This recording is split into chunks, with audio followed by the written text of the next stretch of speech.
కేవలం 3 అక్షరాలు. అవును, మూడే అక్షరాలు ఒకరి ప్రాణాన్ని కాపాడగలవంటే నమ్ముతారా?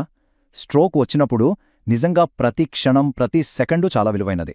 మరి అలాంటి అత్యవసర పరిస్థితుల్లో ఏం చేయాలో చెప్పే ఒక సింపుల్ టెక్నిక్ ఉంది. దాని గురించే మనం ఈరోజు వివరంగా తెలుసుకోబోతున్నాం.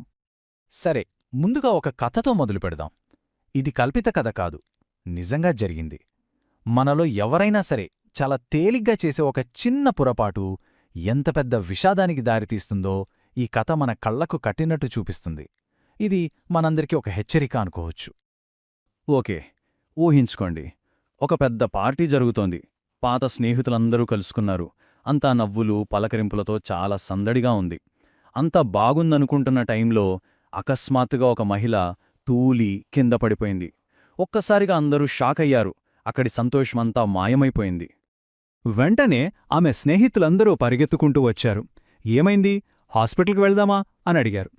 కాని ఆమె, అయ్యో ఏమీ పర్వాలేదు, నేను బాగానే ఉన్నాను అని చెప్పి ఆ విషయాన్ని చాలా తేలిగ్గా తీసుకుంది. చూడండి, చాలా సందర్భాల్లో మనం చేసే పొరపాటు ఇదే. ఆమె అలా చెప్పేసరికి అక్కడున్నవాళ్లందరూ కూడా అవున్లే, కొత్త చెప్పులేసుకుంది కదా, అందుకే జారిపడి ఉంటుంది అని వాళ్లకు వాళ్లే సర్దు చెప్పుకున్నారు. చూసారా, ఎంత ప్రమాదకరమైన ఒక హెచ్చరికని ఎంత తేలిగ్గా పక్కన పెట్టేశారో. దీనివల్ల అసలు సమస్య ఏంటో ఎవరూ గుర్తించనేలేదు. సరే, ఆమెను పైకి లేపారు, కొంచెం శుభ్రం చేసి తినడానికి ఒక ప్లేట్ ఫుడ్ ఇచ్చారు. ఆశ్చర్యంగా ఆ తర్వాత రోజంతా ఆమె అందరితో కలిసి మామూలుగానే నవ్వుతూ మాట్లాడుతూ గడిపింది. దీంతో అందరూ హమ్మయ్యా, అంతా సర్దుకుంది అనుకున్నారు. కాని వాళ్లకు తెలీదు అసలు ప్రమాదం అప్పుడే మొదలైందని. అవును, పైకంతా నార్మల్గానే కనిపించింది, కాని లోపల ఒక పెద్ద ప్రమాదం పొంచుంది.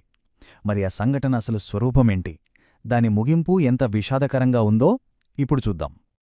అదే రోజు సాయంత్రం ఆమె భర్త నుండి పార్టీలో ఉన్న స్నేహితులకి ఒక ఫోన్ కాలొచ్చింది.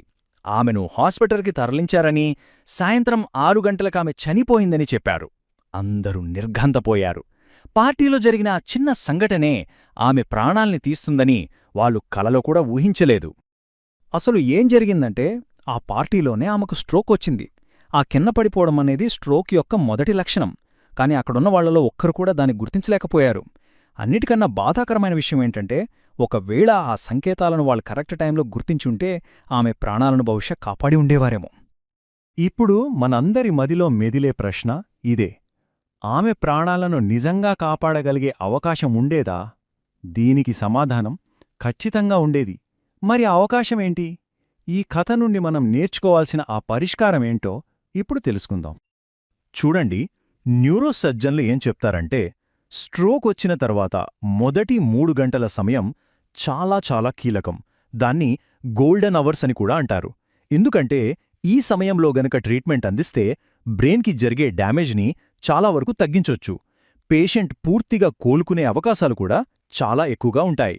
అందుకే స్ట్రోక్ని ఎంత త్వరగా గుర్తిస్తే అంత మంచిది. సరే, స్ట్రోక్ని త్వరగా గుర్తించడం ముఖ్యమంటున్నాం, కానీ ఎలా గుర్తించాలి? దానికోసమే ఒక చాలా సింపుల్ టెక్నిక్ ఉంది. ఎవరైనా సరే చాలా తేలిగ్గా గుర్తుపెట్టుకోవచ్చు. అదే ఎస్టీఆర్ పద్ధతి. ఈ 3 సింపుల్ స్టెప్స్తో ప్రాణాలను కాపాడొచ్చు. ఓకే, ఈ ఎస్టీఆర్ అంటే ఏంటో ఇప్పుడు వివరంగా చూద్దాం. ఫస్ట్, ఎస్ అంటే స్మైల్, అంటే చిరునవ్వు. స్ట్రోక్ వచ్చిన వ్యక్తిని నవ్వమని అడగాలి. వాళ్లు సరిగ్గా నవ్వలేకపోతే, అంటే వాళ్ల ముఖం ఒకవైపుకి వంగిపోయినట్టు అనిపిస్తే అది ఒక లక్షణం. నెక్స్ట్, టీ అంటే టాక్, అంటే మాట్లాడటం. వాళ్లని ఈరోజు వాతావరణం చాలా బావుంది లాంటి ఒక సింపుల్ వాక్యం చెప్పమనాలి. వాళ్లు మాట్లాడేటప్పుడు మాట తడబడినా లేదా ముద్దగా వస్తున్నా అది రెండో లక్షణం. ఇక ఫైనల్గా ఆర్ అంటే రైజ్, అంటే పైకి ఎత్తడం. వాళ్లని 2 చేతులు పైకి ఎత్తమనాలి. స్ట్రోక్ వల్ల ఒంట్లో ఒకవైపు బలం తగ్గిపోతుంది. కాబట్టి ఒక చెయ్యి వాళ్ల ప్రమేయం లేకుండానే కిందకి జారిపోవచ్చు. ఈ 3 టెస్టులు చూటానికి చాలా సింపుల్గా ఉన్నా చాలా పవర్ఫుల్. ఈ ఎస్టీఆర్ పద్ధతితో పాటు మనం గమనించాల్సిన ఇంకో ముఖ్యమైన లక్షణం కూడా ఉంది. అదేంటంటే, అనుమానం ఉన్న వ్యక్తిని నాలుక బయటపెట్టమనాలి. ఒకవేళ వాళ్ల నాలుక ఒక వైపుకి వంగి ఉన్నా సరే, అది కూడా స్ట్రోక్కి ఒక బలమైన సంకేతం కావచ్చు. ఒక్క విషయం బాగా గుర్తుపెట్టుకోండి. మనమిప్పుడు చెప్పుకున్న లక్షణాల్లో ఏ ఒక్కటి కనిపించినా సరే ఒక్క క్షణం కూడా ఆలోచించొద్దు. వెంటనే అంబులెన్స్కి ఫోన్ చెయ్యాలి. అంతేగాదు, మీరు గమనించిన లక్షణాలన్నిటినీ వాళ్లకి క్లియర్గా చెప్పాలి. ఎందుకంటే ఇక్కడ ప్రతి సెకను మనకు చాలా ముఖ్యం. సరే, ఇప్పుడు మనకు స్ట్రోక్ లక్షణాలను ఎలా గుర్తించాలో తెలిసింది. ఇది చాలా మంచి విషయం. కానీ ఈ సమాచారాన్ని మన దగ్గరే ఉంచుకుంటే సరిపోదు. దీన్ని అందరితో పంచుకోవడం కూడా అంతే ముఖ్యం. ఎందుకంటే ఒక చిన్న షేర్ ఒకరి ప్రాణాన్ని నిలబెట్టగలదు. అదెలాగో ఇప్పుడు చూద్దాం. ఒక ఫేమస్ కార్డియాలజిస్ట్ ఒక మాట చెప్పారు. అదేంటంటే, ఈ సమాచారాన్ని మీరు కనీసం ఒక 10 మందికి ఫార్వర్డ్ చేస్తే దానివల్ల ఒక్క ప్రాణాన్ని అయినా కాపాడగలుగుతారు అని. ఒక్కసారి ఆలోచించండి. ఎంత సింపుల్గా అనిపిస్తోంది, కాని ఎంత పవర్ఫుల్ మాట ఇది. ఈ ముఖ్యమైన విషయాన్ని అందరి దృష్టికి తీసుకురావాలని నేను నా వంతు ప్రయత్నం చేశాను. ఇప్పుడు దీన్ని మరింతమందికి, ముఖ్యంగా మీ కుటుంబ సభ్యులకి, స్నేహితులకి చేరవేయాల్సిన బాధ్యత మనందరిపైన ఉంది. గుర్తుంచుకోండి, ఇది కేవలం ఒక మెసేజ్ ఫార్వర్డ్ చేయడం కాదు, అవసరమైనప్పుడు ఒక ప్రాణాన్ని కాపాడే ఒక గొప్ప అవకాశం.